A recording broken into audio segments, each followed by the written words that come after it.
Hi, welcome to Curious Bricks. Today we're going to talk about TJX Companies, ticker symbol TJX, Q3 2021 earnings report. TJX is part of S&P 500 index under the consumer discretionary sector. The company's earnings call was hosted on November 18, 2020. Since this is our first time covering TJX, we will start with a quick overview of what TJX does and how they make money. TJX is one of the largest discount retailers globally. The company was founded in 1987 in the state of Massachusetts. The company's fiscal 2020 revenue was $42 billion. TJX's major market is in North America, but it also has operations in European countries and Australia.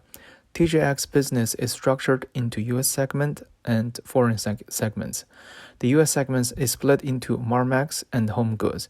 Marmaxx division is the largest off-price retailer in the United States, which operates under the brand of TJ Maxx, Marshalls, and Sierra.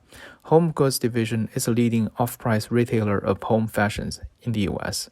HomeSense, which is a popular brand in Canada, was launched in the U.S. market in 2017. The foreign segments is split into TJX Canada and TJX International. These two divisions offer both discount apparel and home goods. TJX's direct competitor in North America is ROST stores, but it also competes with national and regional department stores. Before we dive into the financial details, let's take a quick look at some key statistics. As of January 15, 2021, TJX share price was $68.50. And its market cap stands at $82 billion. The trading price earning ratio is around 110. Forward dividend is $1.04 per share, or 1.5% yield. As of December 15th, the short interest of total floating shares was only 1.7%. Now let's take a look at their latest quarterly financials. We will start with the income statement. In Q3 2021, TJX reported total revenue of $10.1 billion, which is 3% lower than the same quarter last year. Despite of the year-over-year revenue decline, this quarter's performance still exceeded plans across all divisions. Home Goods had a fantastic result. Despite the fact that COVID costs accounted for $270 million incremental expenses, general merchandise margin was still up significantly. In summary, TJX reported total operating income of $1 billion, or 9% lower from a year ago.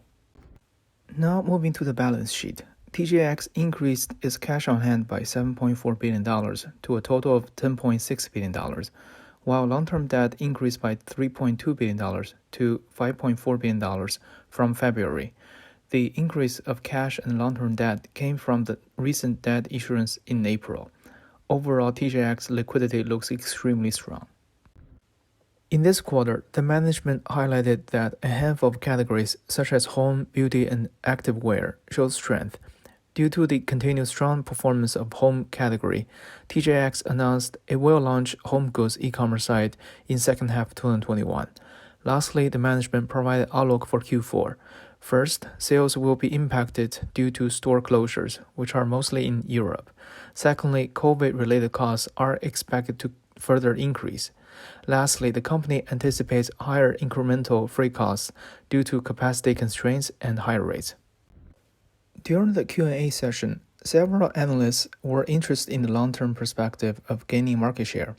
The management sees the market share gain will come from brick-and-mortar stores across many categories, not just in the home areas.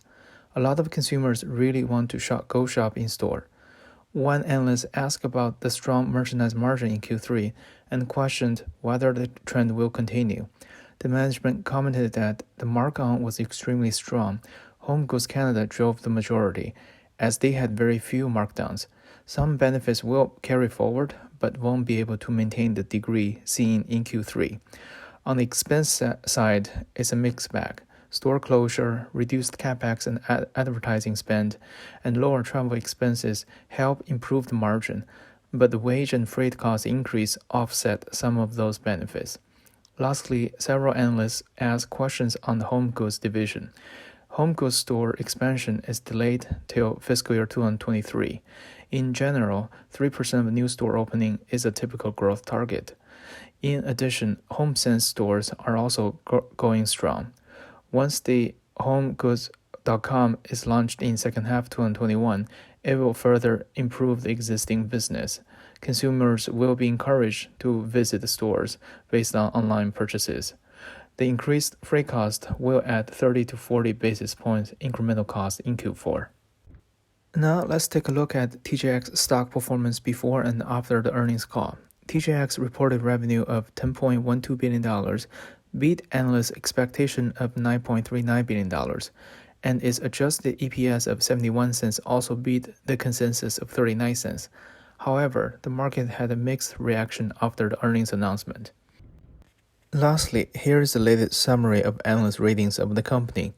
As of December, there were 27 analysts covering TJX. Most of the analysts gave the rating of buy or strong buy. If you are interested in knowing more about this company, I recommend you conduct further analysis of the company's public filings. Thank you for watching this video. If you like this video, please subscribe to our channel.